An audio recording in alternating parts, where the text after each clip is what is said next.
প্রিয় দর্শক, অনেকে জানতে চান ডায়াবেটিস রোগীরা শুকিয়ে যায় কেন, অথবা ডায়াবেটিস রোগীদের দ্রুত ওজন কমতে থাকে কেন। সাধারণত দুইটা সমস্যার কারণে এই প্রবলেমটি দেখা দেয়। একটি হচ্ছে আমাদের রক্তের একটি প্রবলেমের কারণে, আরেকটি হচ্ছে আমাদের কোষ লেভেলের প্রবলেমের কারণে। রক্তের ক্ষেত্রে আমাদের শরীর প্রি ডায়াবেটিক স্টেজে আমাদের শরীরে ইনসুলিন রেজিস্ট্যান্স হয়, যার কারণে আমাদের শরীর সঠিকভাবে ইনসুলিন ব্যবহার করতে পারে না, যার ফলশ্রুতিতে রক্তে অতিরিক্ত গ্লুকোজের মাত্রা বাড়তে থাকে এবং বডি এই গ্লুকোজকে ব্যালেন্স করার জন্য কিডনির সাহায্যে প্রস্রাবের মাধ্যমে এই গ্লুকোজটাকে পাস করে দেয়। এক্ষেত্রে শুধু গ্লুকোজই পাস হয় না, এবং বারবার ঘন ঘন প্রস্রাবের মাধ্যমে আমাদের শরীর থেকে অতিরিক্ত পানি বের হয়ে যায় এবং সাথে গুরুত্বপূর্ণ খনিজ পদার্থসমূহ বের হয়ে যায়।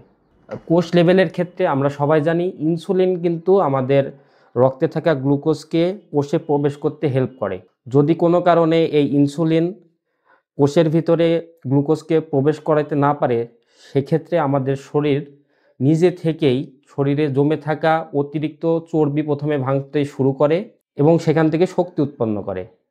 এই চর্বির স্টোরেজ যখন কমে যায়, তখন আমাদের শরীর মাংসপেশিকে ভাঙতে শুরু করে, যার ফলশ্রুতিতে আমাদের শরীর দ্রুত দুর্বল হয়ে যায় এবং দ্রুত ওজন কমতে থাকে।